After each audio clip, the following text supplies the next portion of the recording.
Good morning. Morning. How are you? I'm good. Good. Okay, I was just telling Melissa we wait for the others. There's two. I'll say, what do you want to start? When you want to start? 9, 10? Just give them enough time to come in because it is recorded. Okay.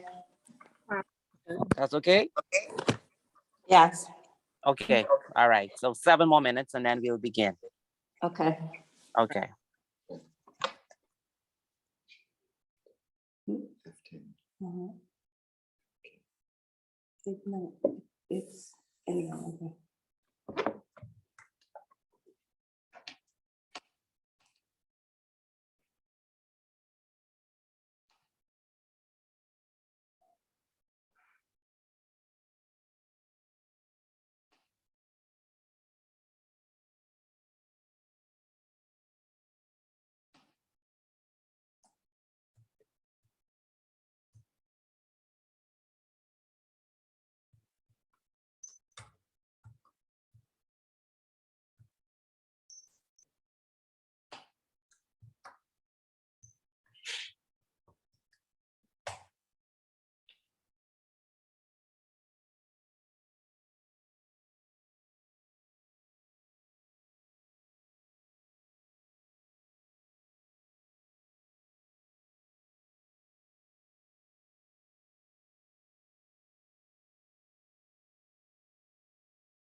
Okay, good morning, everyone, again.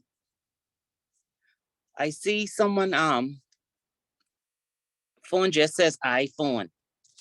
Let's start with you first. Name and what you hope to achieve from the first part of this trust course.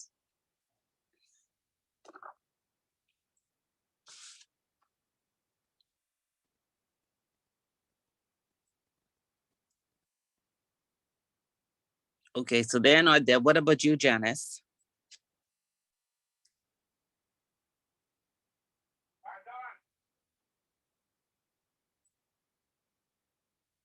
LaShawn,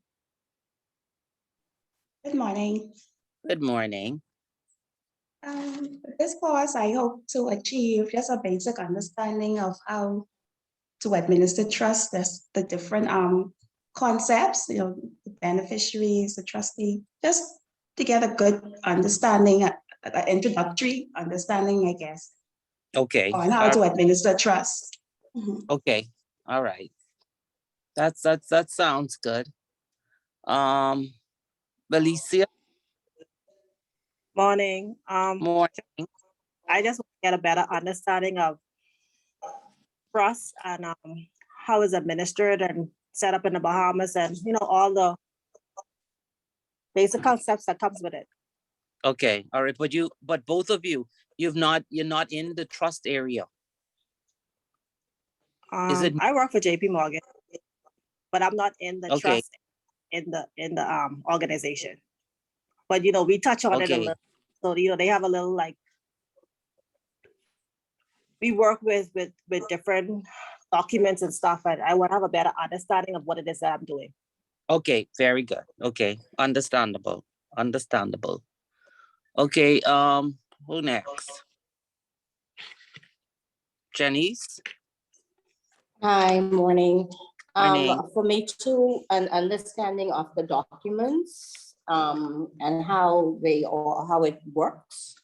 Okay. I work on the accounting side, so. Okay. All right.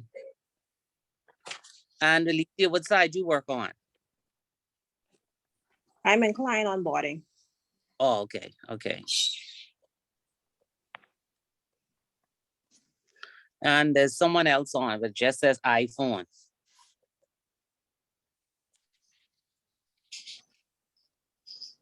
Good morning. Good morning. I'm not sure if that's me. I'm trying to figure out how to use this Zoom thing. But my name is Erin Kemper. Okay. All right. Good. I'm currently working at Scotia and I'm in the customer service department and I would like to transfer over to our trust department. So I guess I'm just trying to get a basic understanding. Oh, okay. Understandable. Okay.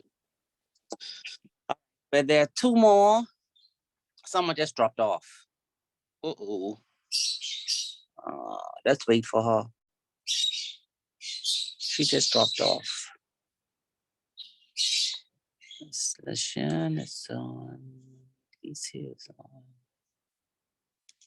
Oh yeah, Janice just dropped off.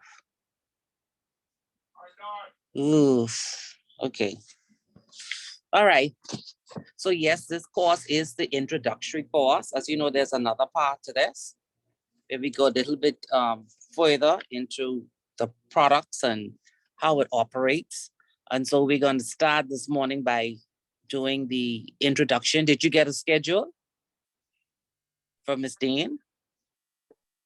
As yet, classes. Not as Yes, yet. You did? Yes, There's a with a breakdown, book? yes. Yeah, no, I'm not talking about the breakdown in the book, an actual schedule with the dates and who lecturing at what, for which units. That's in the book also. It in your book? Well, I don't have it. The very first page. Yeah. No, don't forget now. I have the other manual. So what we're supposed to do today, introduction and one or just introduction? Well, she just have your name and then she have units 1 through 5. And then she have the dates, January 22nd, 29th, and February 5th. That's how she have it listed. Okay, that's fine. Mhm. She didn't send it. That's why Okay, I just sent her an email and I sent it to me, the 1 through 5. Okay, that's good. Let's go. There's some other people, but they're going to be late. So let's just start. We'll start with the introduction before we get into unit 1. And so you could stop me at any time if you have any questions. That's not a problem. But you can make notes as we go along. And if there is anything, like I said, that's not clear, you can ask me. Now, before I begin the introduction, let me just let you know how the exam is structured. It is normally short answers. There is normally no multiple choice, no fill in the blanks. So it's all about application to see if you actually understand what you have covered in the book. So that's why understanding is very important. So even when the lecturers change, it's important that you ask questions. Each chapter connects with the other chapter. So they're not done in isolation. Every chapter you go to builds on the next one. And so you have to have a clear understanding of how they relate to each other and how they work together. So let's start with the introduction. Oh, and another thing is that you will notice that there are cases mentioned in the book. Some of these cases you can find online. Some of them you don't really need to know much detail except what's already in the book. And then there are some of these cases where you need to take the time and read it, because that's how important the information is in the actual case. Any comments?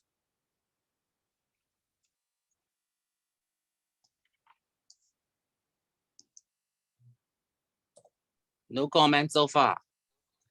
Tasha, those ones that are very important, you will, Yes, I will tell you. thank you.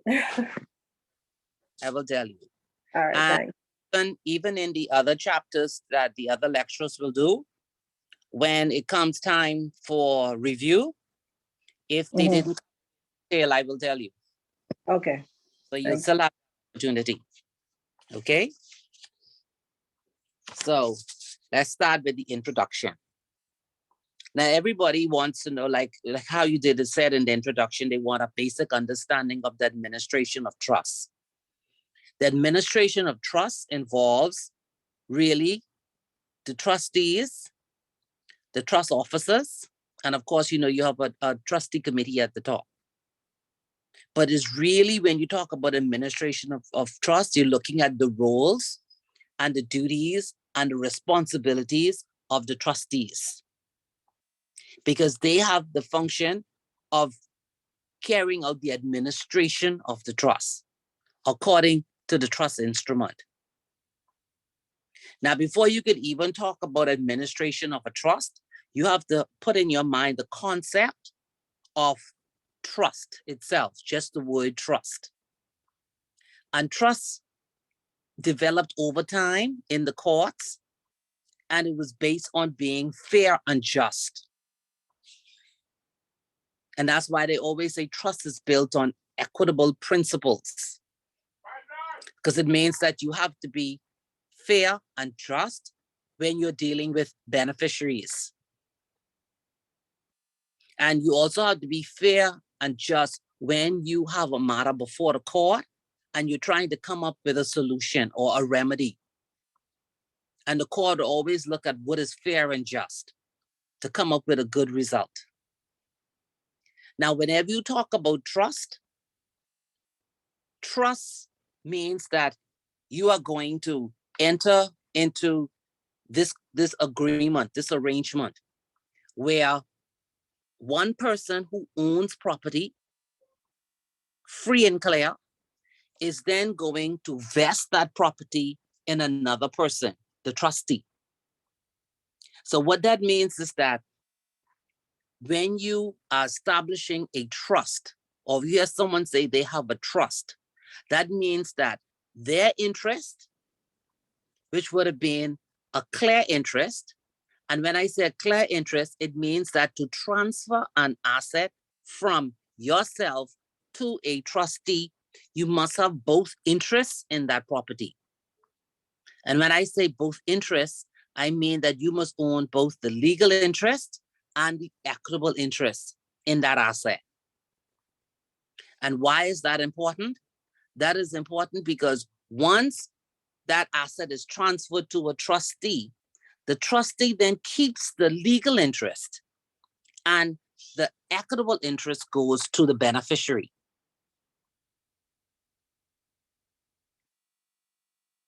And that equitable interest that the beneficiary has gives them certain rights. So in the Bahamas, the development of the trust business has been with us for quite a while and is really geared towards asset protection, wealth management, and estate planning. And what makes the Bahamas so attractive is our confidentiality laws and, of course, our workforce in the trust area who are skilled with the expertise to deal with trust. So one of the features of coming to the Bahamas, being a common law jurisdiction, which means that we follow the English legal system, is that we have a sound legal system and our precedents fall on English law. We also have a stable political system. And of course, all of this enable us to be able to deal with trust or create trust from persons from different parts of the world.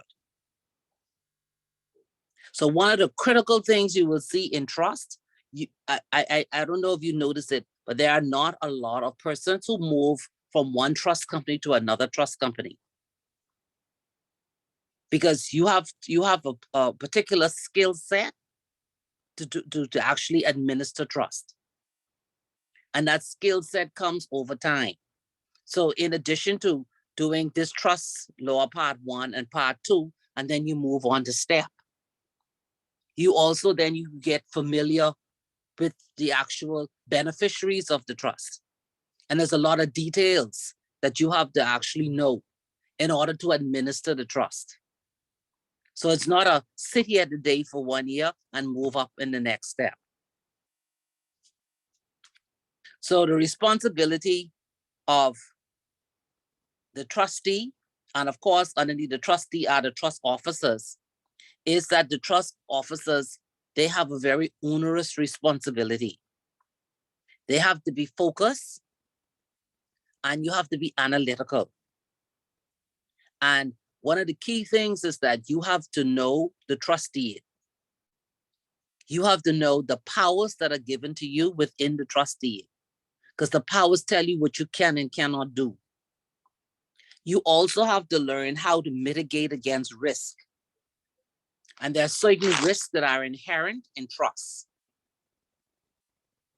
And that risk is a lot of persons may try to use a trust for money laundering or for terrorist financing, and that makes it vulnerable. So when you look at trust itself, trust falls under the Trustee Act of the Bahamas and its amendments. But there are also international best practices. There are legal and regulatory requirements for due diligence, because they still have to adhere to the Proceeds of Crime Act. They still have to deal with the FIU and file STRs. You still have to think about terrorist financing. You still have to think about proliferation of weapons of mass destruction, because a trust can be used for any purpose. And it can be established by someone who is trying to launder money or to finance some terrorist organization. But in addition to all of that, there are more responsibilities for a trustee and the trust officer, because you have to think about tax consideration, where the beneficiaries reside, where they're being paid. You have to think about inheritance. You have to think about the jurisdiction where they come from. Are they coming from a common law jurisdiction or civil law jurisdiction? And all of these considerations have to be thought of by the trustees. So it's a very challenging job and it requires a lot of skill set. So you don't really work in silo. Now, the regulatory oversight for trust business in the Bahamas is by the central bank. And the central bank is responsible for granting the license for persons who wish to conduct trust business in the Bahamas. Now, there are different types of trust licenses. And in addition to a trust license, you will find that some entities have a financial corporate service provider license so that they're able to provide corporate service to their trusts. So under the Banks and Trust Companies Regulations Act, it sets out what's required to establish a trust. And one of the key things you have to realize is that when you create a trust, the responsibilities and the duties of the parties to the trust is to make sure that the legal and beneficial ownership of the property of the trust is protected. Because that's the key. Once those assets are transferred to the trustee, he now has a duty to administer and he holds those assets and he manages those assets. So why would a person want to create a trust? And there are many different reasons. He could want to do it because he wants to give money to charity, like the Red Cross or any other charity.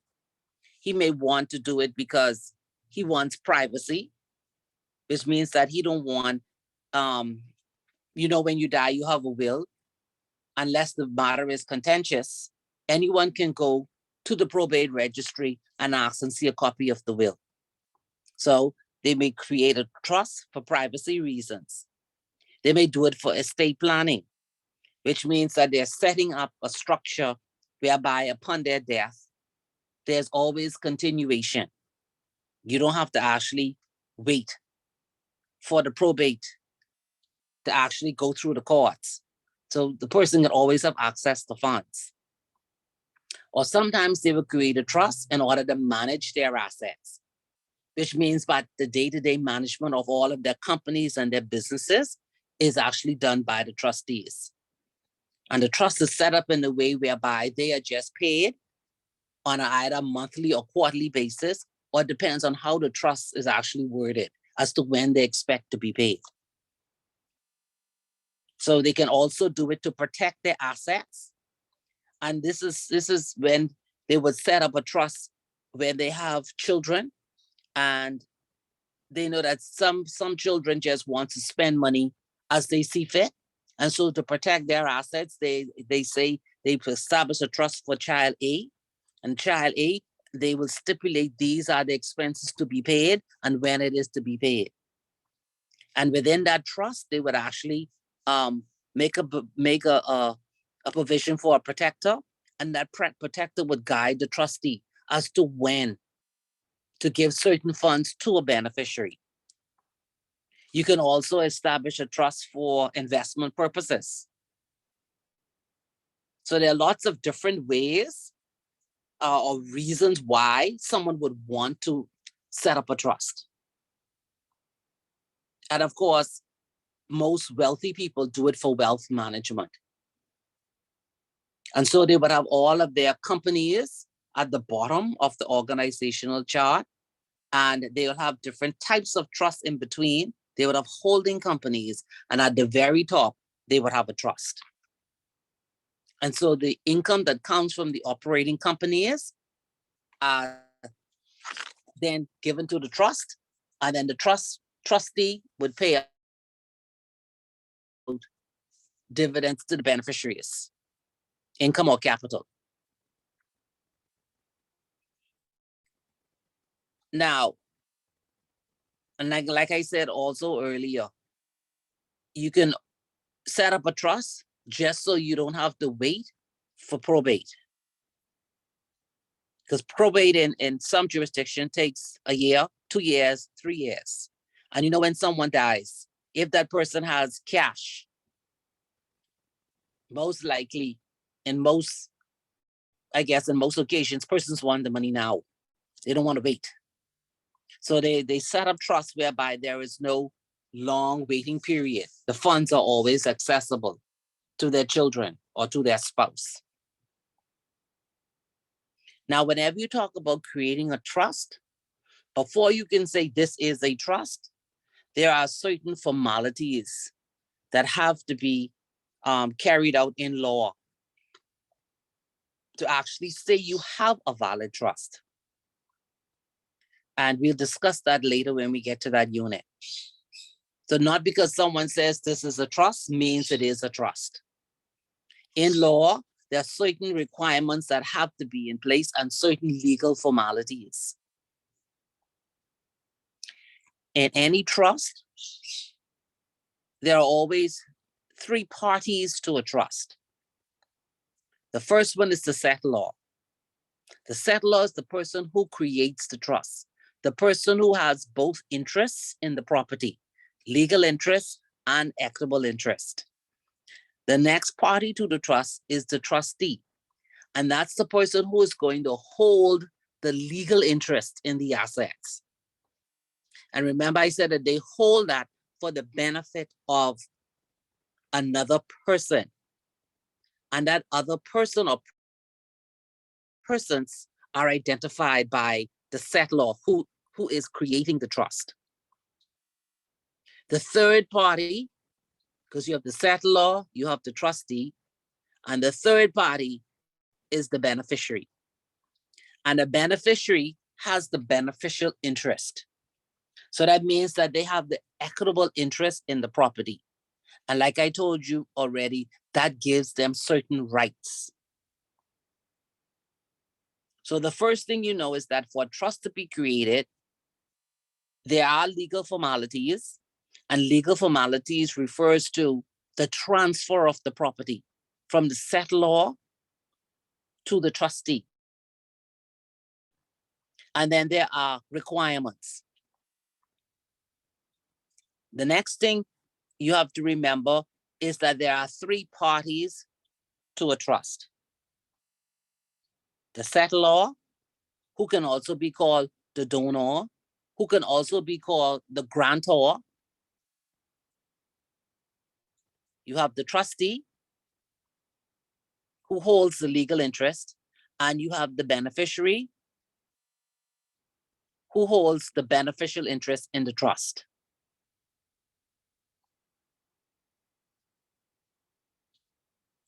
Now, the beneficiaries can be the settlor's children, spouse, cousin, auntie, uncle, could be a charitable organization, but he can also make himself a beneficiary. Because without naming himself as a beneficiary, he doesn't have any rights to the assets.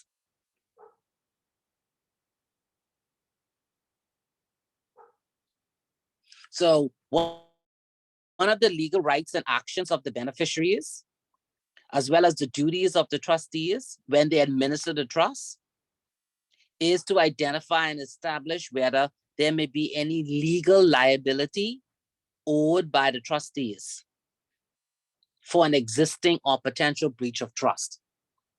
So in the trust business, you could have someone who walks in, who wants to create a trust, or you could have someone who dies and in their will, they have requested for a trust to be created, or you could have a trust that's being transferred to the trust company. And when that happens, you have to review the trust to see if there were any potential breach of trust, or whether or not there's any beneficiary that needs to be recognized. Be mindful that if there is a breach of trust, which means that the trustee has his conduct is under question by the beneficiaries, he doesn't have any protection in law. But there are certain protections given by the trustees if they discharge their legal obligations. So which means that when you are a trustee, you have to make sure that what you're doing follow the law. Because if not, then the beneficiaries will sue for breach of trust.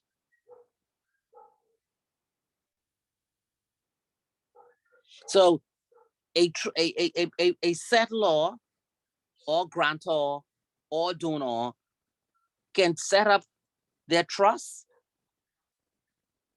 for many different reasons.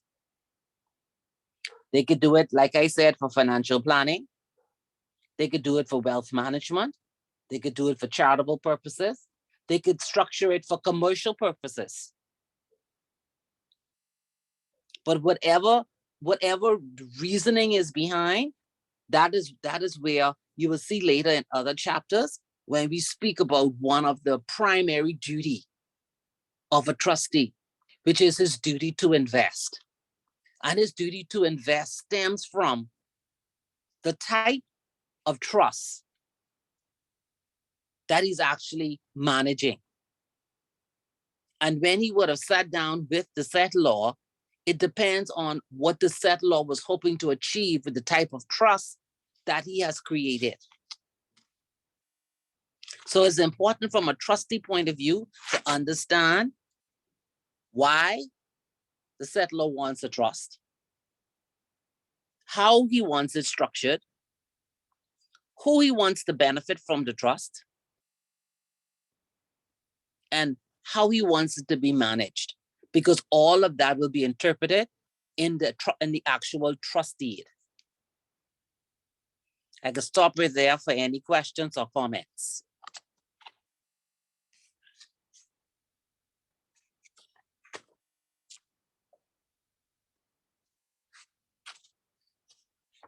Any questions, comments? Good morning, Melissa. Good morning. Any questions? LaShawn, Janice? I'm good. I'm coming in late. Could you just let me know where you're reading from or working from? We're in the introduction. Mm-hmm. I just did pages 4, 5, and 6. Okay. Okay, and we're about to start 7. But I want to know if there were any questions or comments. I'm good. You got cut out, Melissa. Sorry, I'm okay. Thank you. All right. You have the flu. All right, Yes. so, yeah, okay, all right. Lots of orange juice and vitamin C. So if you look at this from a different angle now, so we started by talking about one where trust came about in terms of going all the way back to the courts when people would go for remedy for different solutions with regard to persons asking them to hold assets for them, in trust for them. And over time, the courts had to find a way to give a remedy that was fair and equitable. And we spoke about how the Bahamas has created this product in its financial sector for persons to come to the Bahamas and create a trust for different reasons. You also have local persons who would, in their will, create a trust. Or you even have local persons who decide based upon their, I guess, their reasoning, they can also decide to set up a trust. So if we look at the opposite side now, how do you get a license for a trust company? And I told you earlier that trust companies are regulated by the Central Bank of the Bahamas. And if you are a trust company, depends on the service that you want to offer. You may apply to the Securities Commission for a financial corporate service provider license. So if you're gonna, if a company or individuals wish to establish a trust company in the Bahamas, there are 4 different licenses, but 2 main ones. One is an unrestricted trust license, which is what you call a public license. You could have a restricted trust license. You could have a nominee trust license. And the other one is inactive, which means that you're not doing anything. And you may decide that you want to use your license at another time.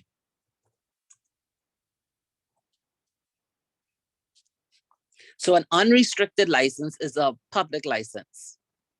So like JP Morgan, they have a public license. Credit Suisse, they have a public license. And public license means that there is no limitation on how much trust business they can accept. Now, when you apply for a restricted trust license, the number of trusts that you have is limited. Sometimes it's 5, sometimes it's 4, sometimes it's 3.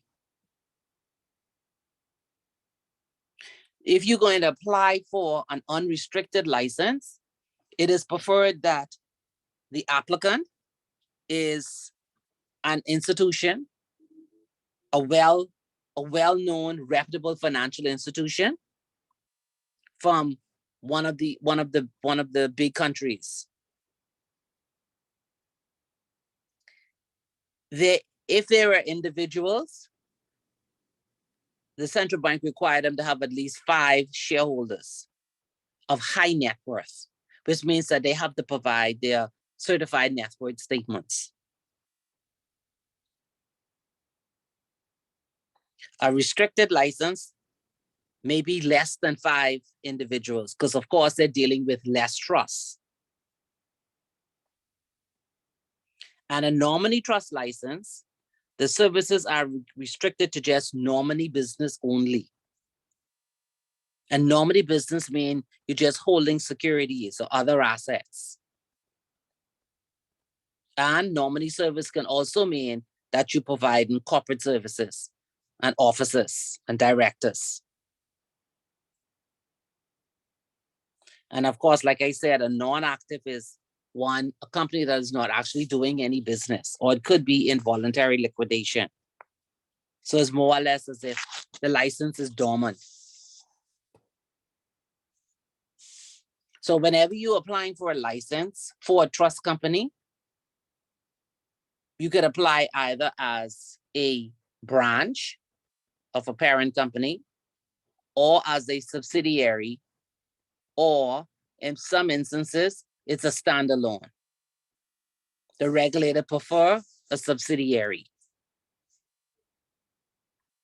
And the process for granting an application is, you normally would have an initial interview where you would sit down with the regulator and talk about your plans, why you want to come to the Bahamas, what your proposed business will be, your target market.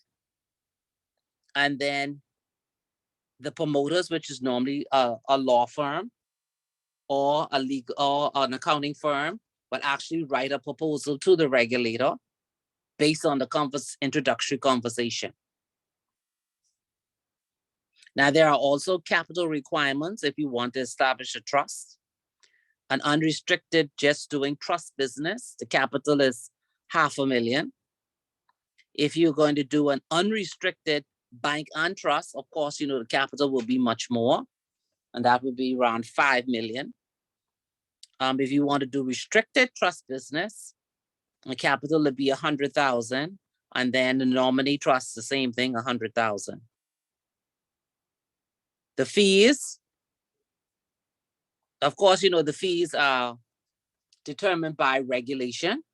So the fees are in your book, but the fees are not something that you need to really focus on, because like I say, it changes over time, because that generates the revenue for government. So the fee, it depends on regulation. The last time it was changed was in 2019. One of the things that's important that you need to know is that for a public trust company, they must have professional indemnity insurance. Because this is what the trustees are looking for when they're carrying out their duties, is whether or not they have adequate coverage to cover some of the risk while they carry out their duties. And the central bank has a requirement that the insurance is either 3 times the fees or your commission or $3 million. So if you're going to apply for a trust license, the first thing is that company itself, the trust company, the company before it gets a trust license has to be incorporated under the Companies Act. An IBC cannot hold a license under the central bank. So when you fill out that application, you have to give the name of the trust, the head office or the registered office, the financial year, the name and addresses of the auditors, who are the shareholders, so their nationality and where they live, along with their character references, police certificate, their CVs, their financial statement, and the references have to be in compliance with the requirements by the central bank. You have to give the information on the directors, the officers, and the partners and the managers. Again, you have to give their names, addresses, and nationality, references also, and the CV, because the central bank is now going to look to see whether or not they have the experience and the capacity to carry out these functions. Then they're going to look at your capital structure, which is how you actually going to operate this trust company. The name of the company itself. They're going to ask you for the incorporation documents of the company. If it is an existing trust company, they're going to ask for the audited financials because they want to look at the performance of the company. They'll ask for your capital. They'll want to see what your internal controls will look like. And of course, you have to be able to project how you're going to operate the company over the next 3 years. And they'll be looking at income, they'll be looking at expenses, and they'll look to see how you're going to grow the business and where the business is going to be coming from. Any comments?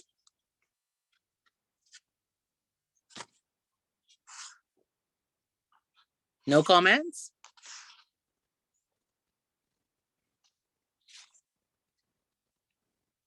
Okay, so at the end of the introduction, you'll see a list of relevant legislation that relate to trust business.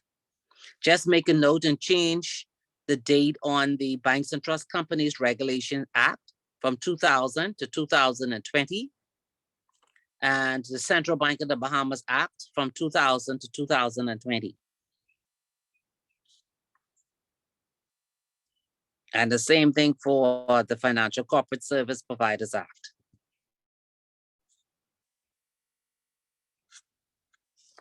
Those 3. Okay, so let's start with Unit 1. Please, What you said, Melissa? could you repeat that for me, please? Change the date on which 3? Bank on page 11, where you see legislation related to trust business. You see that page? I'm just making a note because I don't have my book as yet from the Oh, office. all right. So the Banks and Trust Companies Regulations Act says 2000, make that 2020. The Central Bank of the Bahamas Act, make that 2020. And the Financial and Corporate Service Provider Act, change that also.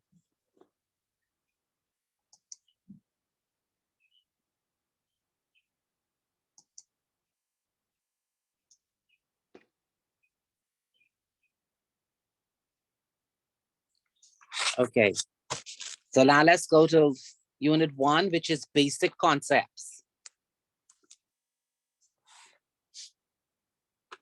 Now, remember, when I started the introduction, I said that trust came about because of equitable principles in the courts.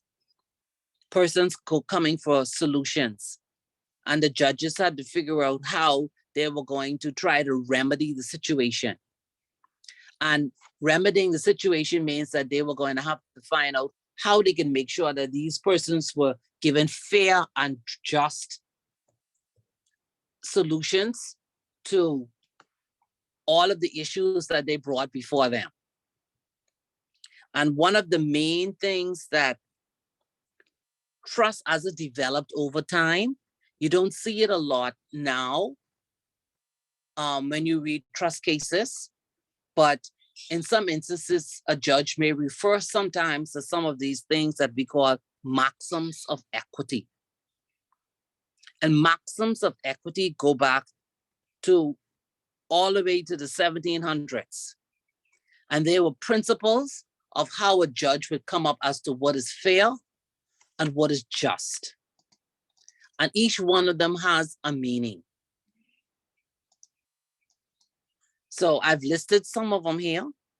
And as we go through each one, each one of you can take a turn and see if you can figure out what does it mean. So the first one says, equity will not suffer a wrong without a remedy. What do you think that means?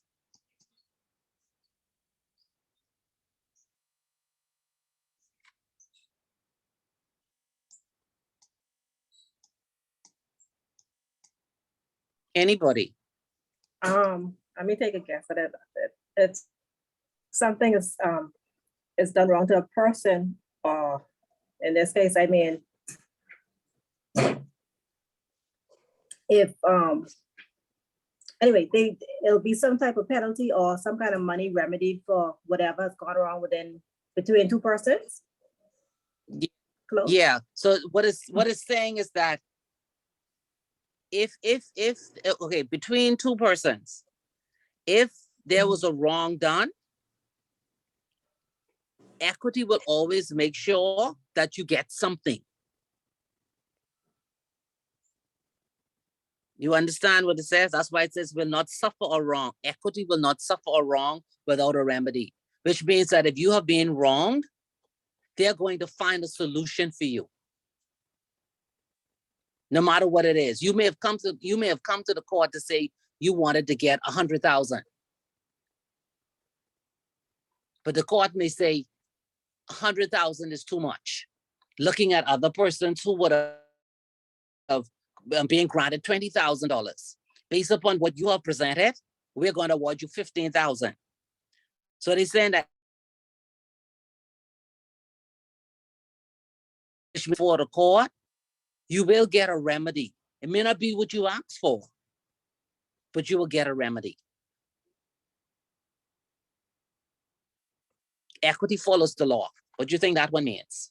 I get, based on what you were saying just now, that it will be based on law, not based on what you think it should be. There will be a set out reason. Exactly. And remember now, because we are a common law jurisdiction, we follow precedents. You understand what that means? What has happened in the past? Yeah, well, in a way. Past experience? Yeah, past experience in a way, but let's narrow it down. Precedence means that you have to follow case law from the higher courts. So it is past experience, but you're looking at it from a case law perspective. So if you look at our judicature, we go from magistrate, the Supreme Court, the Court of Appeal, to the Privy Council. And so a decision from a higher court is binding on the lower court. So equity always follow the law. It looks at what the law says, and then it looks at case law. What about the next one? Where there is equal equity, the law shall prevail. What do you think that means?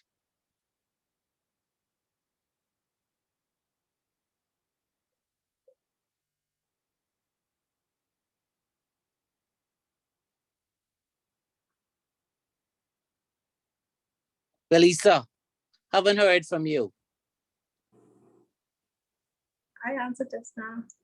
But I guess whatever the law, whatever is in the law, that'll be the final say Mm-hmm. if it's equal. Yes. They will follow the law. Or law. And the next one says, where the equities are equal, the first in time shall prevail. And a good example of this one is when you have a mortgage. Mhm. Let's say someone takes out a first mortgage with one bank and then a second mortgage with another bank. They used to do that in the past. Banks have deterred that now. But what this means, or you could do it another way around. But let's just say you have two documents that need to be registered. And the person with the first mortgage delayed. The person with the second mortgage went first. So the first in time shall prevail. The second now becomes first, and the first now becomes second, because it goes by time. The next one is, he who seeks equity must do equity. What do you think that means?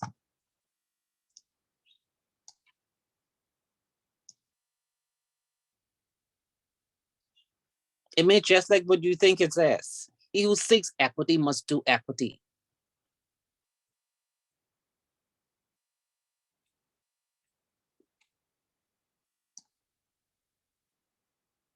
That it means that if you are coming to the court and you want the court to be fair and just to you, then you must have been fair and just to the person who you suing or who you claiming from. So you cannot come and say you want X amount of dollars or you want this done when you yourself have not been fair.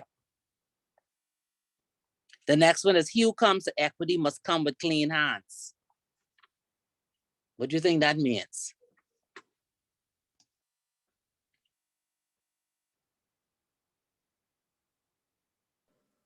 Do you have to have a right to it? No. No. No, that's the no. Listen, what do you think they mean when they say clean hands? Think about it. It should not have no like money laundering. I don't know. Like it should be legal Yeah. money. I don't know. No, not necessarily legal money. No, think about it again. If you come in to sue somebody, You so should you make sure that your record is clean, I guess that's what that means. there you go. You cannot be coming to claim funds if you know you yourself have done some damage to the person. So he who comes to equity must come with clean hands. The next one is, delay defeats equity, which means if you take too long to bring your matter, of course, you won't get a resolution. And equality is equity, which means that the court looks at being fair. And equity looks to intent rather than form. When it comes to equity and you before the court, they're not looking at what's on a piece of paper.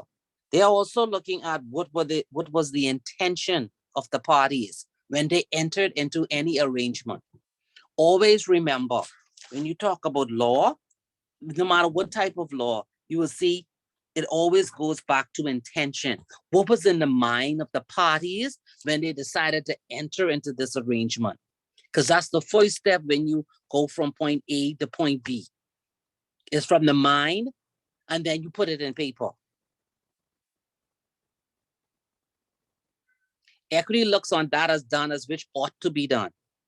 So that means the court looks at, okay, you made this arrangement and you said you were going to do this. So the court now says, based upon what you had arranged, they're not going to say you didn't do this. They're going to say this is what you ought to have done in order to complete this arrangement.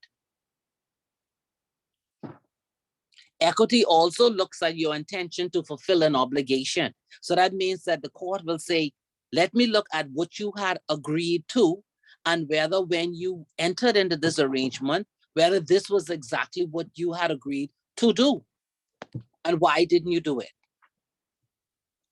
And the last one is equity acts in personam. What do you think that means?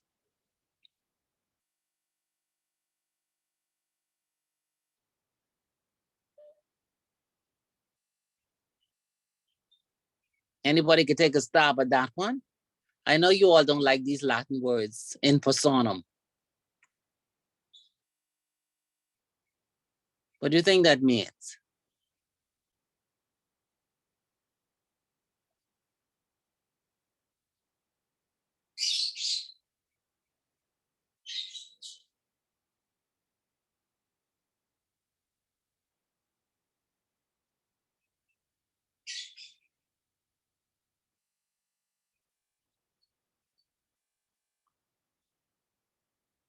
Nobody can take a stab at that one?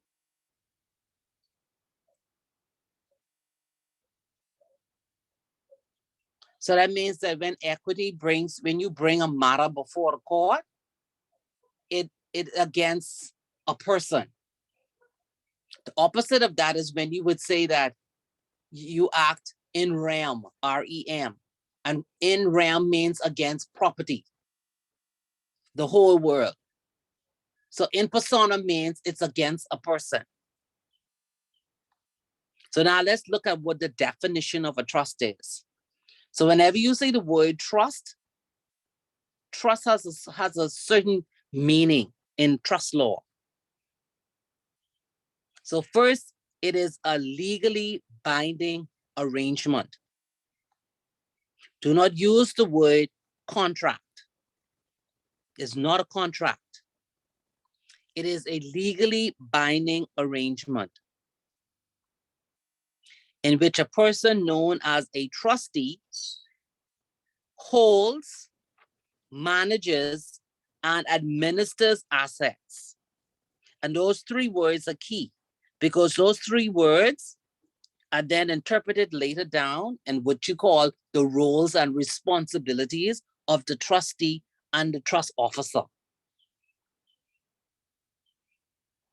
So it's a legally binding arrangement in which a trustee holds, manages, administers assets that were originally owned and transferred to him by a settlor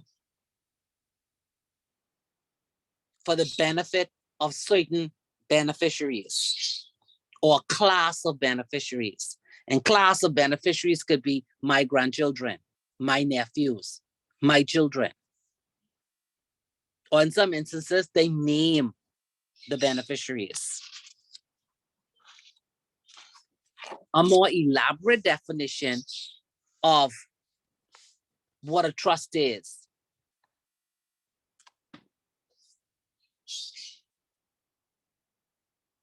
It is an equitable obligation. And I think you understand what that means. Because remember what I said. In order for a settlor, donor, or grantor to transfer property to a trustee where that asset will vest, he takes on that legal interest, and that equitable interest goes to the beneficiaries. So the second definition, which is a more detailed one, says that it is an equitable obligation and it is binding on a trustee to deal with the property over which he has control. Because remember, what is he doing with it? He's holding it and he is managing it and he is administering it. So he has control over those assets. And those assets are what we call the trust property, or later you'll see when we call it the corpus, the trust corpus. And he does that for the benefit of the beneficiaries, of whom the trustee, The settlor, grantor, donor himself may be one. And those beneficiaries can enforce that obligation, that equitable obligation. Any act or negligence on the part of the trustee, which is not authorized or excused by the terms of the trust or by law, is a breach of trust. So that's a more detailed definition. Now, a trust itself can be classified in different categories. And when you read a trust instrument, it doesn't say at the top of the document, completely constituted trust, statutory trust, simple trust, special trust. You know the type of trust by the wording of the trust. So you could have a simple or special trust, charitable trust, a purpose trust, express trust, constructive trust, implied resulting trust, secret trust, discretionary trust, fixed trust, many different trusts. It all depends on how the trust is worded. So before we go through each one of these type of trusts, let's look at trust versus other arrangements. Because remember, I told you, if you were to define what is a trust, always remember that a trust is not a contract. It is a legally binding arrangement. So you have to be able to distinguish a trust from other relationships. And the first one is bailment. So who could tell me what bailment is? What's bailment?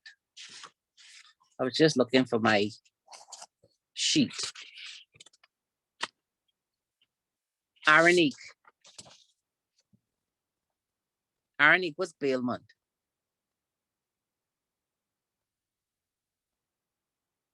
It's either you or Melissa or LaShawn. One of y'all could tell me what is bailment. I think I can have to Google that. Don't Google it yet. Somebody else. You could come back if the other two don't answer. What's bailment? I Googling also. Oh God. Okay, Google then.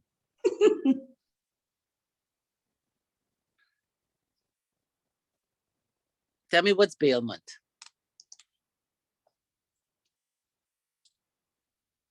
Now, I'll tell you this. When you start to study and you go over these chapters, be very careful what you pull from Google. Because the terminologies in here are applicable to trust law, not general law, okay?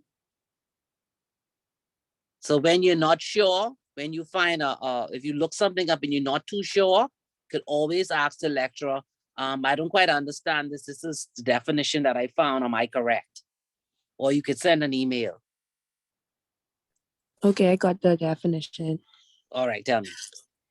A bailment is a temporary transfer of property to another for a limited time and for a specific purpose.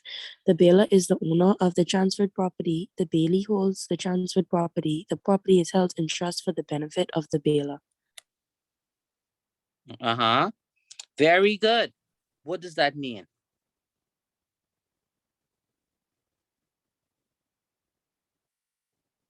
Yeah. That sounds like a contract to me.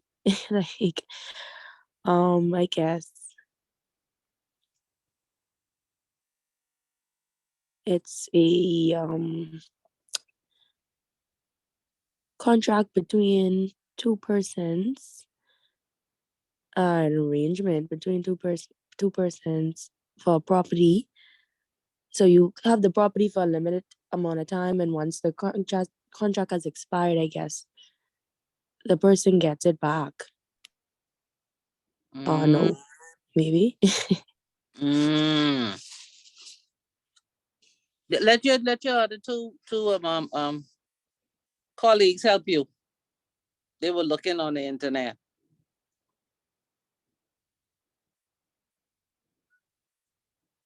You have to understand the difference. Let me know if you need help. Or you're still trying to figure it out. Bailment. You read the definition.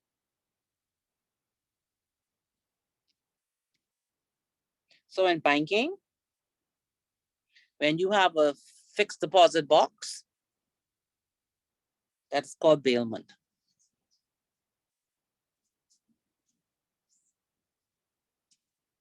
The bank is the bailee. So that means that if you have a fixed deposit box with items in your box and you get a loan, those items in that box cannot be taken by the bank. It doesn't form a part of the security, because once you would have signed up for your fixed deposit box, the bank becomes the bailee and the bailor. And one of the risks that the bank has is conversion, to make sure that when he opens the box, or the person comes to open the box and takes out the contents, that he's giving it to the right person. So a bailment versus a trust, they're not the same. They appear to be similar. Remember what you said? Arrangement. But bailments can only be made from chattels. A trust could be made all forms of property. That's the difference. Hold on one sec for me.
Sorry about that. Somebody was at the door.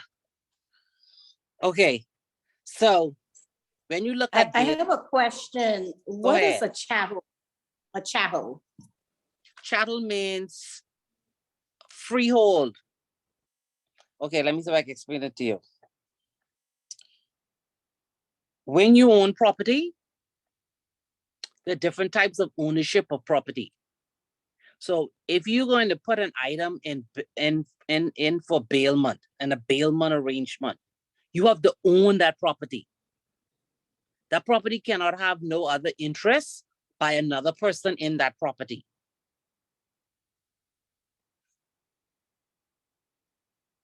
Whereas when you talk about trust could be any form of property. It could be land, it could be boat, it could be jewelry, it could be anything. So the distinction between a bailment and a trust is that when there's bailment, the legal title doesn't pass. Because you just take that piece of paper or that item and you place it with the bailee. Versus with a trust, that title moves where the trustee retains that legal interest and the equitable interest goes to the beneficiary. Now, when that trustee takes over when that property vests in that trustee, he has no rights. The only thing he has is duties and obligation to hold and manage and administer that asset. Versus when you go in a bailment situation, the bailee has a duty there to make sure that the same way in which those items were given to the bailee, he has to return them in the same manner.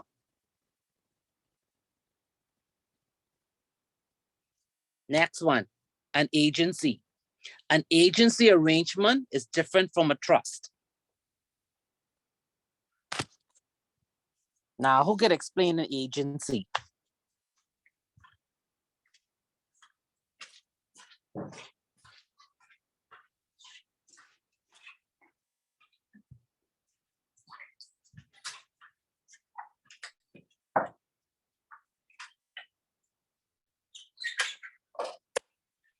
An agency arrangement.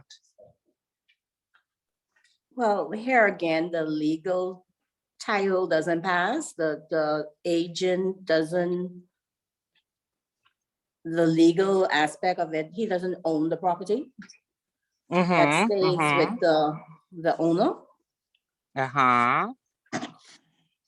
Because remember now, a principal and agent and the trustee and the beneficiary, both of those are fiduciary. And fiduciary would be, we call fiduciary in nature. Everybody knows what fiduciary means?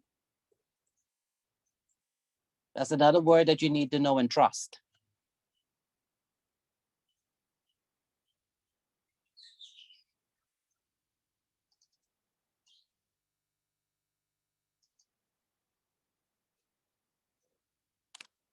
You understand what fiduciary means? I know you're looking it up. The organization that acts on behalf of another person. Right.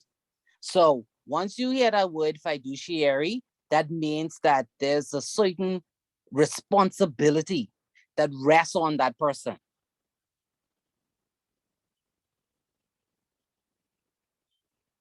So, and it actually has a meaning in law. I'll get it for you for the next class so you could understand what fiduciary means. Because it doesn't mean just acting on behalf of someone. There's certain obligations that go with that word when they say you have a fiduciary duty. So a principal agent and a trustee beneficiary, both relationships are fiduciary. A trust relationship is proprietary. And an agency relationship is personal. Proprietary means that it relates to the ownership. Because a trust relationship is ownership related. Because the trustee has the legal interest, that ownership, and the beneficiary has the equitable interest that gives them certain rights. But in an agency relationship, it's personal. It's between the agent and the principal. And remember now, as an agent, you have possession of the principal's property because you're acting on behalf of the principal. But a trustee only has a title, a legal title. And the beneficiary has the equitable interest.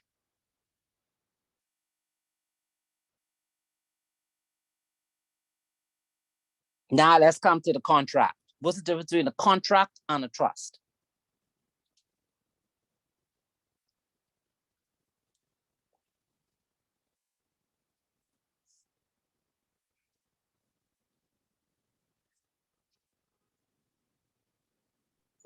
I'm gonna guess that it's basically it's not legally binding, it's just a contract between two people or more.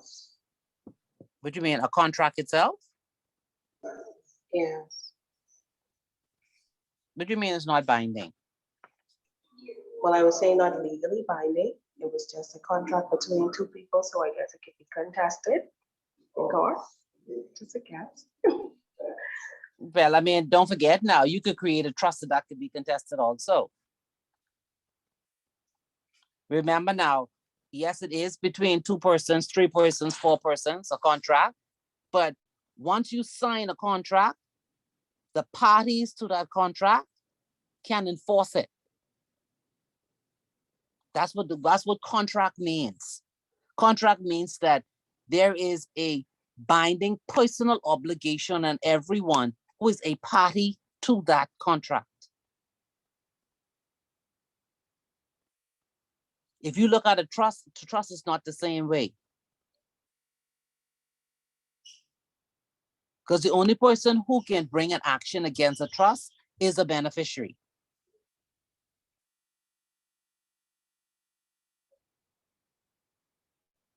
And if the trust is properly constituted, a volunteer can bring an action against the trustee. Always remember, when a trust is created, only persons who are party to a trust can bring an action. That's called privity of contract. So if you're not a party to the contract, you cannot bring a matter to court. Hi, Ms. Archer. Who would be a volunteer in a case?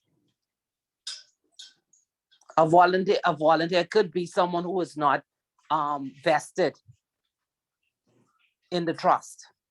But they would have to be named in a trust? They could be a part of a class. Okay.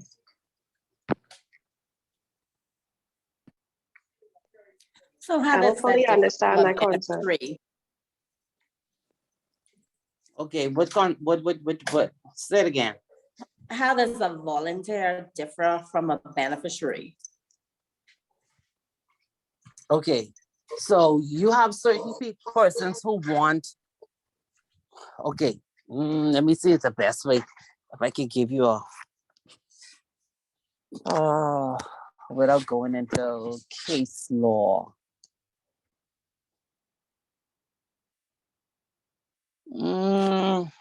I think it'd be better if I give you a case. Can I leave that for next class? Sure. Yeah, I'd want to give you a case and so you can understand it better. Okay, all right, thanks. Yeah. I don't want to give you too many cases at the beginning and then people get confused.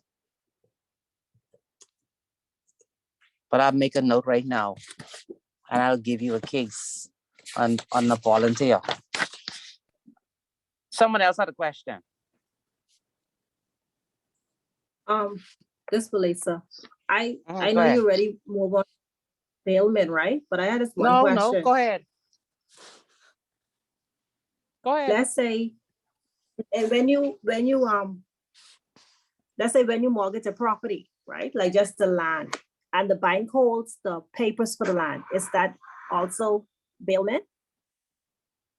No. Or you go to the bank to finance a piece of property? No? No, that is actually a security. Okay. Yeah. That's a security that gives the bank, for whatever you owe them, that gives them the right to use the proceeds from that to pay off any debt that they have. If they have an all monies clause within that mortgage deed. So in this box, we put like the deposit box that the fixed deposit box, what you're talking about, like what you could use, if you put jewelry and stuff in it, and you put your property in it, you can put your property papers and stuff in it, that'll be considered a bailment. Yes. Okay.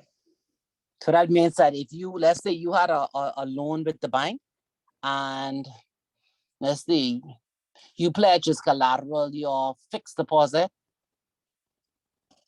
And let's say Over time, they gave you maybe a line of credit also. And they now realize that you're out of a job, you can't pay, they want to recoup their funds. The only collateral that they have is that fixed deposit. They cannot go after the items that you have in your box. They can't go over those land papers because it's a different arrangement. Oh, okay. Yeah.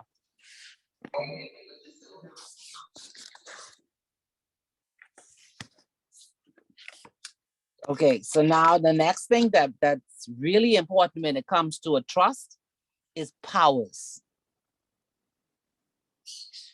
And you know, just by the word power, it means that you have authority. It's something that you have to do. So within a trust instrument, you will see that there are certain powers that are given to a trustee. And there are two types of powers. Powers of appointment, and you'll see that in trustee. And there's also power to deal with property. So power of appointment enables the trustee to provide funds for the beneficiaries in unforeseeable circumstances. So sometimes it be the power to select beneficiaries. So a power differs from a trust. A trust is imperative, but a power is discretionary. And discretionary means what? You can do it or you don't have to do it. But when you see trust, it means that it must be done. Trust is equitable, and a power may be legal.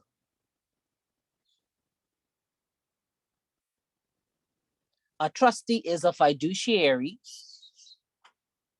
while the holder of a power may not be fiduciary. And you'll see that later down. Because a protector has certain powers, but in some instances, his power becomes a fiduciary one.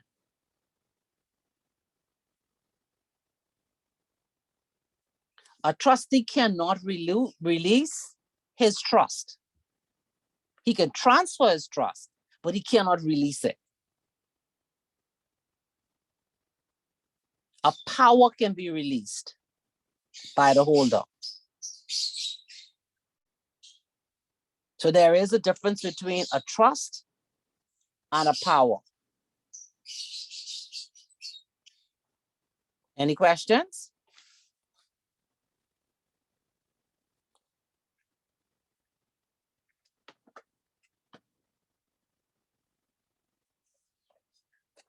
So again, the parties to a trust is the settlor, the trustee, and the beneficiary. And like I said before, the assets of the trust can be real assets and personal. The trustee takes on the legal ownership, and the assets are transferred to the trust by the settlor. And then they execute the trustee for the settlement. And remember what I said, that the assets of the trust is called the corpus of the trust.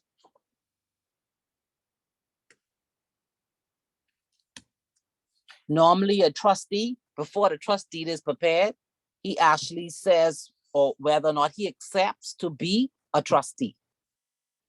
Because the job is a fiduciary one, and that means that it's an onerous one. And he has duties and responsibilities in law. A trust can have more than one trustee.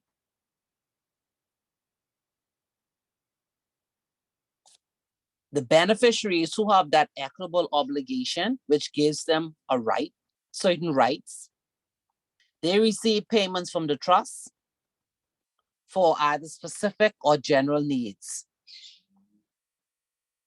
And is normally as is set out in the provisions in the trust instrument. Or it will be at the discretion of the trustees. And always know that only beneficiaries of a trust can enforce the trust settlement. Or they're the only ones who can bring an action against the trustees.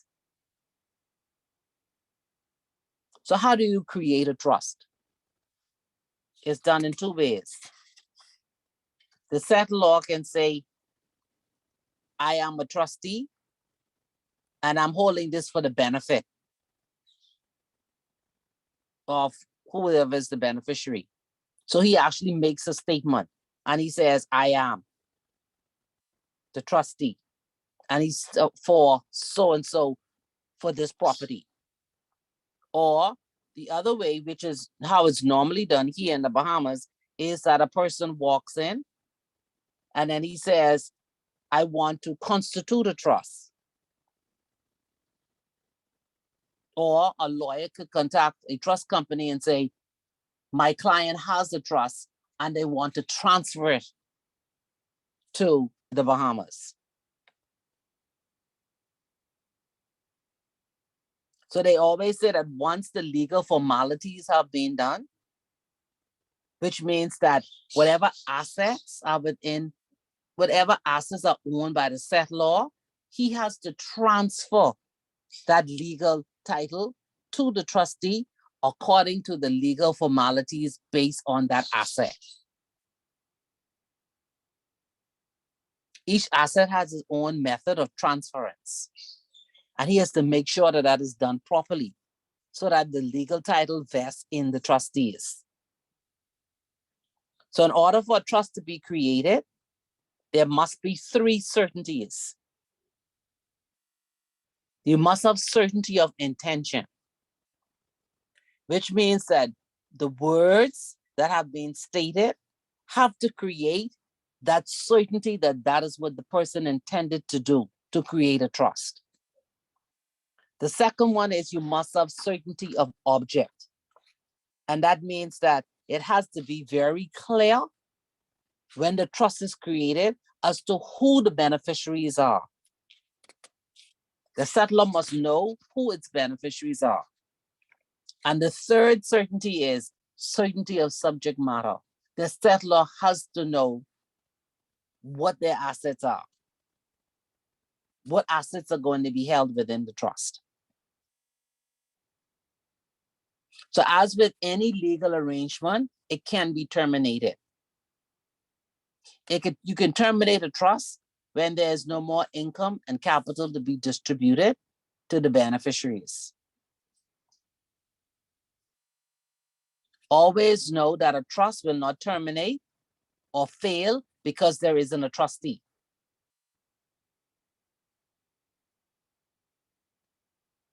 Another way you can terminate a trust is by following the rule in the case they call Sanders versus Gautier.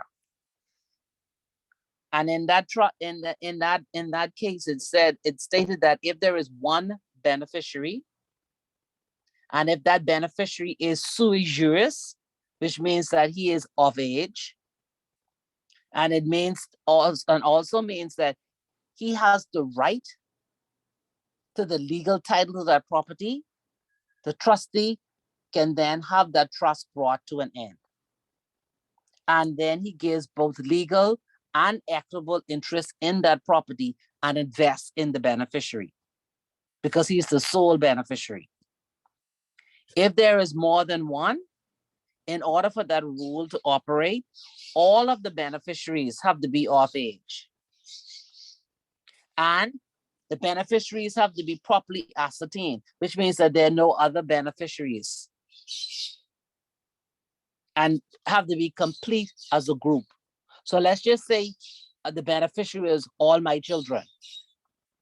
All my children means that all my children, if they want to bring the trust to an end, one, they all have to be over the age of 18.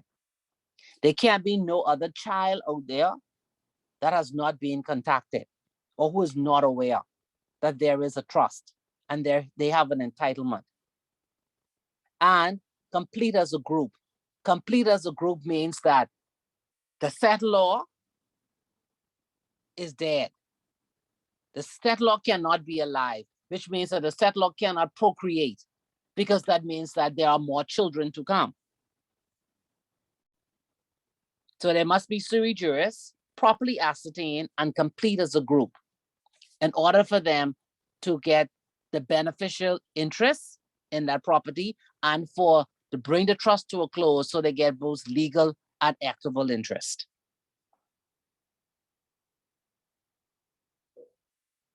So now that we've looked at how a trust, briefly, how a trust is created in terms of the three certainties and following the formality in order to set it up and how it can be terminated, we'll go back now to the different types of trusts. Most trusts in the Bahamas are created as express trusts. An express trust means that the settlor has walked into an office or his lawyer has called and said, I wish to establish a trust. So there are different types of express trusts. The first one is a non-discretionary fixed interest trust. And this means that the beneficiaries are entitled to a fixed share of the trust, of the assets of the trust. And the right to such entitlement may be enforced by the beneficiaries. So normally the wording says, I give 20,000 to my trustees to divide equally between my children. And then they would name those children. So it's non-discretionary. So it means the trustee doesn't decide how much he's going to give the beneficiaries. The settler has already determined what that figure is. And that figure is fixed. Another express trust is a discretionary trust. Most of the trusts in the Bahamas are discretionary trusts. And discretionary trust means that the trustee makes a decision as to how much the beneficiary will be paid, whether they're going to get income or whether they're going to get capital. And everything is determined by the trustee. And you'll see over time as we go through the other chapters, that decision by the trustee is based on their power and their duty to invest and how they invest the assets and what strategy they come up with to invest. The next type is a part discretionary, part fixed interest trust.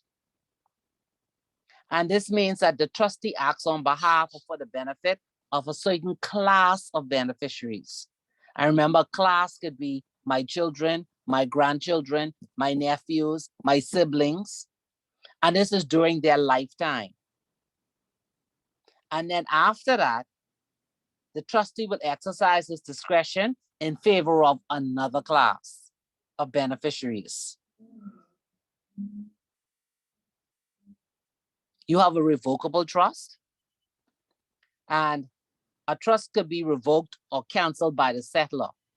Now, revocable and irrevocable trusts, you'll see a lot of these in trusts that come from USA. A lot of persons, a lot of Americans, or sometimes foreigners, mostly Americans, they would set up trusts, revocable or irrevocable, but they are set up really for financial planning because there's a way in which to reduce your taxation. Now, when you have irrevocable trusts, realizing that it cannot be revoked. But most of the trusts in the US come as revocable trust, set up by husband and wife. And like I say, it's for tax purposes. And then as they get further down in age, then they would actually then create an irrevocable trust. Now, if you have a trust that's already created, sometimes the beneficiaries want it transferred to another jurisdiction. And the trustee normally makes provision for that, for transfer of a trust. Whenever you look at the transfer of a trust, you have to look at what is the law of the trust. And the proper law of the trust is set out in the trust instrument. If there's no provision in the trust instrument for what is the proper law of the trust, then of course, you have to look at what is actually closely connected to the trust. So that is, you look at where is the trust being administered, where are the assets of the trust, where are the trustees resident, and where are the beneficiaries resident. So whenever you hear that word closely connected to, because you hear that a lot in trust, when a judge is making a decision, he always looks at what is closely connected to that trust. Because that makes a determination as to what is the proper law of the trust. If there is no proper law actually stated in the trust instrument. So a settlor could choose to have a trust administered by trustees in a jurisdiction different from the proper law of the trust. But it's always advisable that they choose trustees who are resident, because the courts, they more or less favor the proper law jurisdiction, because it will protect the local trustees if there is a dispute. So a settlor can avoid obvious management and control and taxation problems by appointing trustees who are residents in the proper law of the jurisdiction, because that's the law that will govern the trust and any dispute with the trust. Now, usually in the trustee, there'll be some provision to cover the power to change the proper law of the trust to a different jurisdiction. And that power will often be given to the trustees in the trust, in the trust itself, in the trustee, and a deed of declaration is executed by the trustees in order to make sure that that change occurs. The most common method of transferring a trust to another jurisdiction is by having the existing trustees appoint new trustees. And one of the key things when you're transferring a trust is that the existing trustees retire. So they actually complete a deed of retirement and appointment. But what's key to when you're transferring a trust is you have to make sure that the jurisdiction that you're transferring it to has comparable trust law.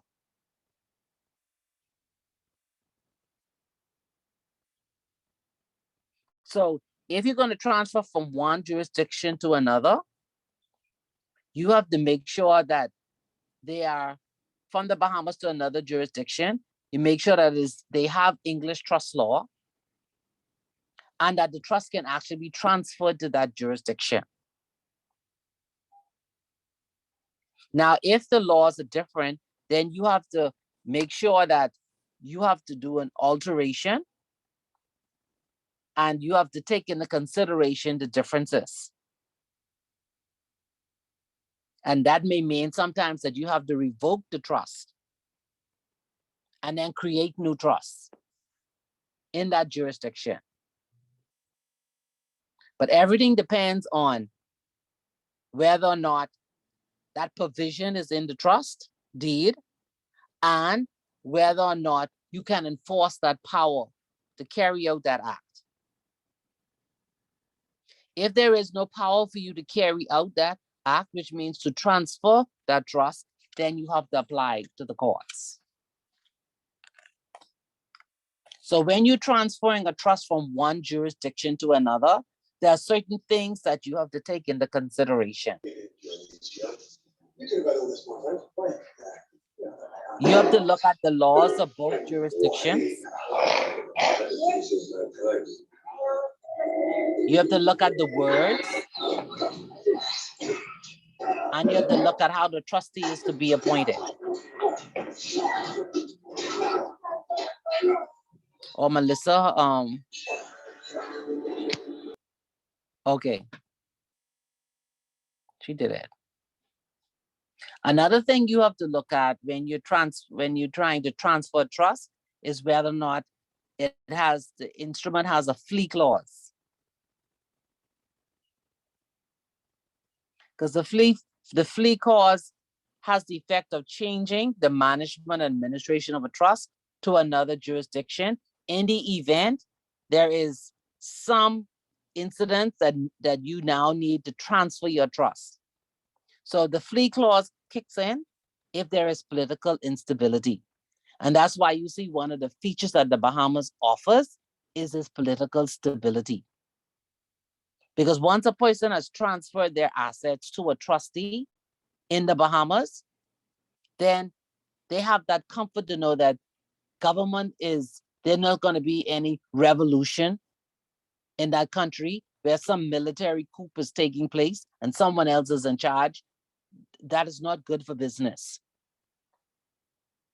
I know you all always complain about the two-party system, but it works in terms of our financial structure.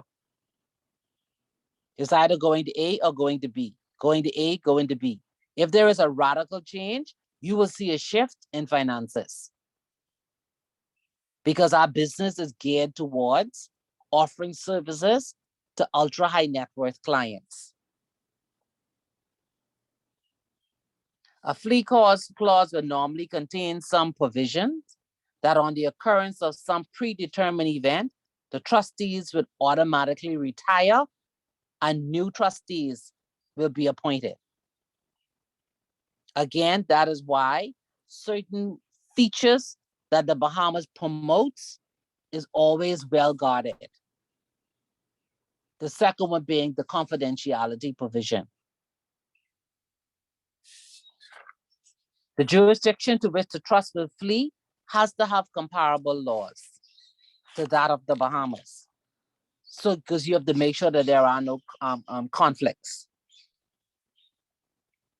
The new trustees who are appointed under the deed of retirement and appointment, of course, as is good practice, anyone who takes on an existing trust, they have to review the trust laws of the former jurisdiction to ensure that their laws, along with the laws of the former jurisdiction, are comparable. And they have to look at the provisions that are in the trust deed and to make sure that they are acceptable. They have to look at the powers that are in the trust deed, the obligation. They have to look at the risk. They have to look at the indemnities. And they also have to make sure that there's been no breach of trust. They have to look at the accounting to make sure that's in order. And they also have to make sure that there are no conflicts. So the last section here, I don't know if Ms. Dean, did she send you a copy of an asset protection trust? If not, we'll have to get that for next class. In your book at the back, is there an asset protection trust?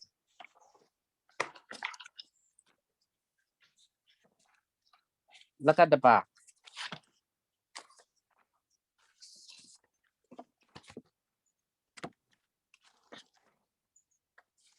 Because I'd want you to read that just to get familiar with how the provisions.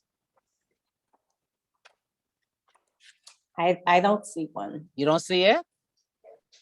Okay, I'll make sure you get that before next class so you could read through it and see how the provisions are set up.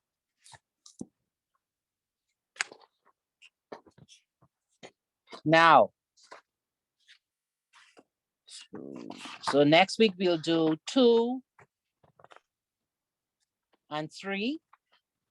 And on the third class, we'll do 4 and 5. So if you look at Unit 2,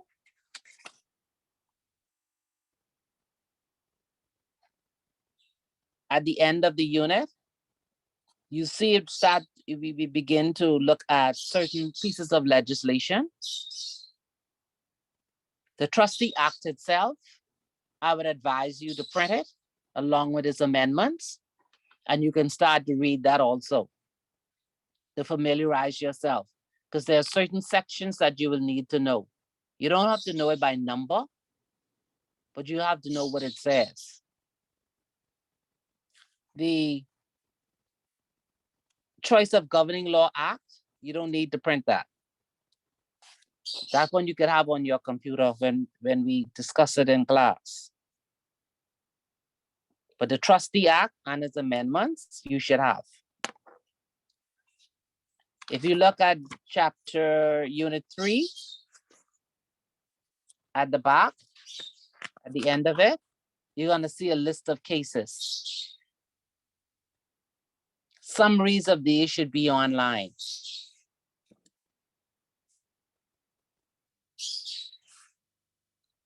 So I would recommend that you start to look at these, so we could have them as part of the discussion as we go through the units.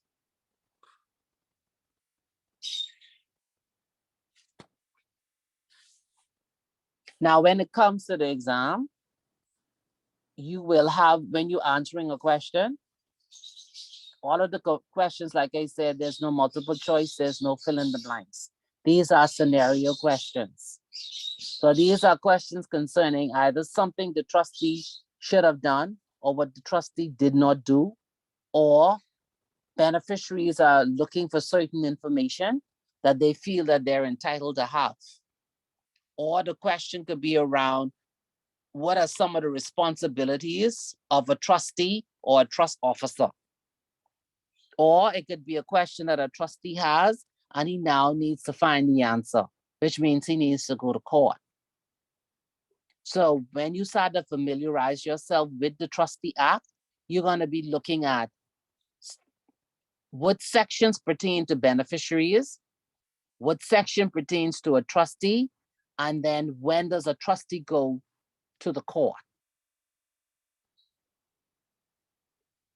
So when you answer your exam questions, you're either referring to the Trustee Act or its amendment, or you're referring to case law.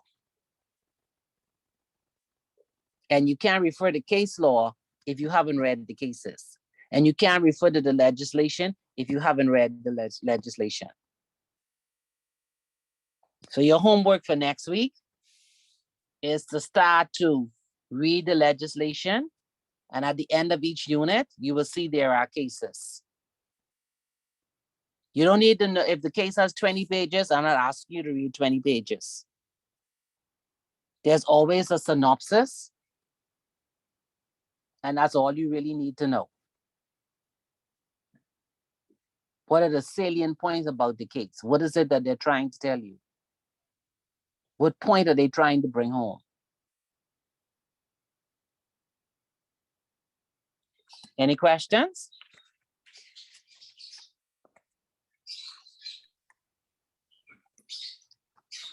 Hi, Ms. Archer. Go ahead.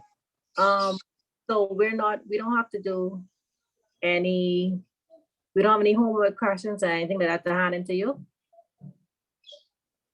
Not right now. Okay. But going forward, you, Yeah. okay. I'll have a homework question for you after we do units 2 and 3 next week, Okay.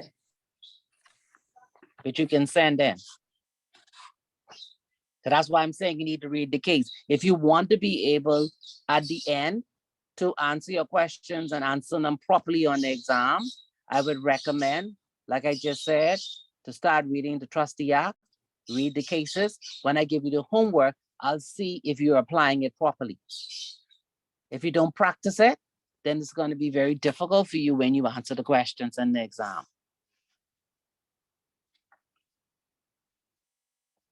So the questions will actually be from doing the practice. But from the first 2 chapters, they're just basic information you should know. So the first 2 chapters are something that I may tag on to another question as maybe a B. I'll probably give you a scenario and depends on what I'm looking for. if in order to give more points to that question, I may say B. List 5 reasons why someone would want to establish a trust in the Bahamas.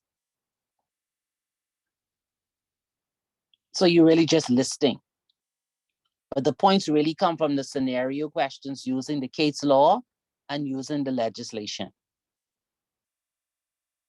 So you're not memorizing the acts verbatim. You don't need to know the sections. Over time, they'll become familiar to you. But you have to know what the law says in terms of trust business. So you know when to apply the legislation and when to apply case law. And in between here, if I have any relevant cases, I will give you some Bahamian cases and show you how it is being applied here in the Bahamas.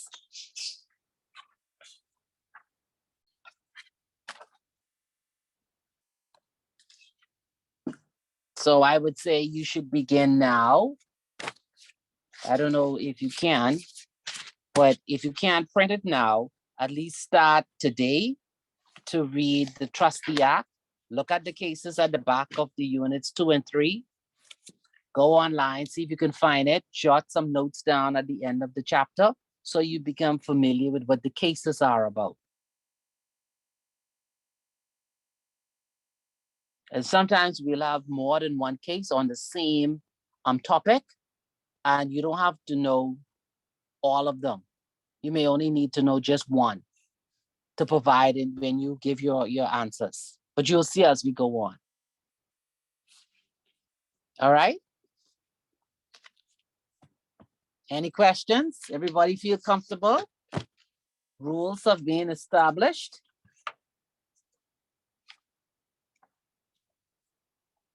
Everybody is quiet. I don't know what that means. Hi, Ms. Archer. Yes. I know you stated earlier that only a beneficiary can bring an action against the trust. That's correct? Mm-hmm. So if settlor is not pleased with the way a trust is administered, what does the settlor do in that case? Like, He can't do anything. anything unless he is a beneficiary. Okay, so that's the importance of the settlor listing himself or herself as a beneficiary. Yes. Because remember now, once he has created the trust, he no longer has an interest in those assets. The legal interest went to the trustee and the equitable went to the beneficiaries. So unless he makes himself a beneficiary, nothing is happening for him. Okay, thank you. Okay.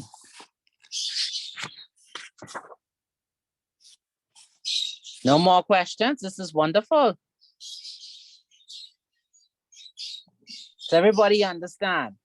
So even when, like I was saying, even when you have the other lecturers, even if they don't go over the cases at the back of the book, you know that you need to do your own homework, which means you will go and look up those cases and write down what they mean. If you have questions, ask.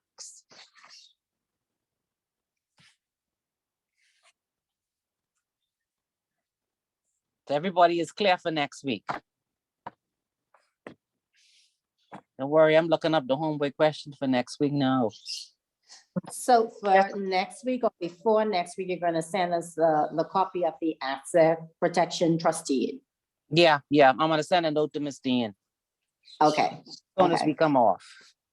okay. Okay, I will do that. That's not a problem. And then you need to start reading the Trustee Act and its amendments. You know where to find it, right? I was just, you know, Hmm? on the website. Because I pull On up who some, website? I pull up the Trustee Act in the Bahamas. It's got like 70. I see all the different sections. Yeah, you and get the amendments too. It's not that many amendments. Get the act and its amendments.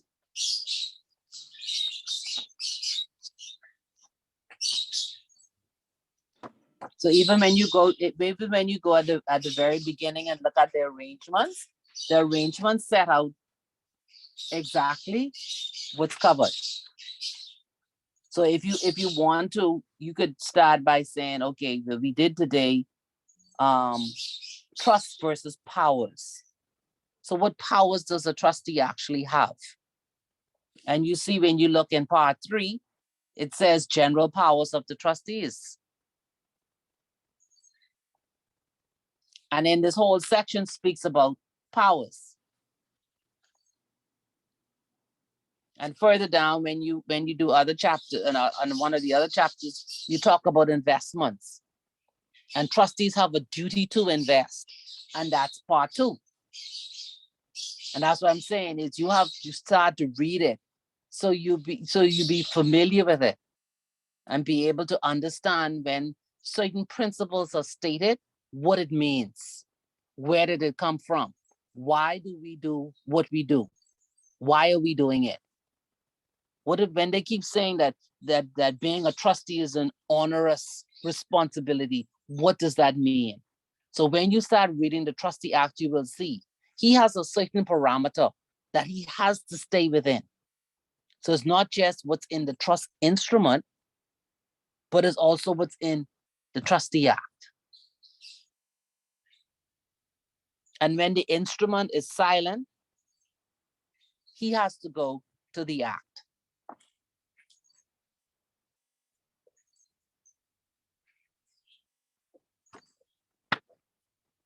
So they go hand in hand.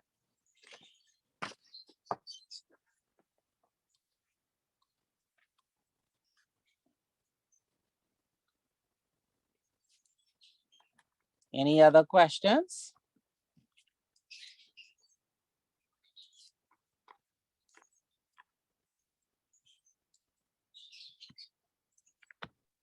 One more. The latest amendment to the Trustee Act would be the 2011 one? I think so, yes. That's the last one. Okay. And then remember I told you at the end of the introduction, there are quite a few pieces of legislation, but we're just gonna focus on, for now, just the ones that relate to trust. So at the end of chapter 2, I think it speaks about the Choice of Governing Law Act. So you could just look at that online. There's no need to print that one.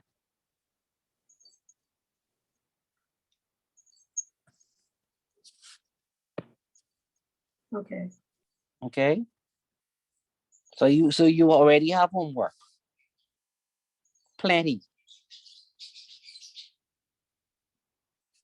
But I'll give you sample questions at the end of class next week.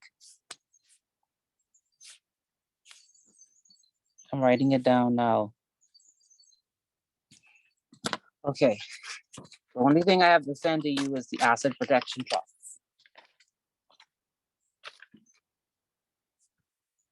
And I'll also get you a case on volunteer.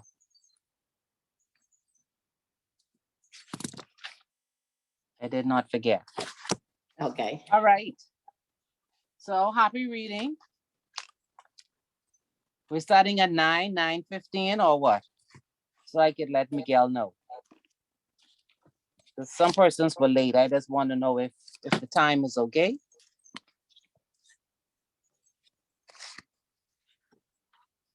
Nine is fine for me. 9?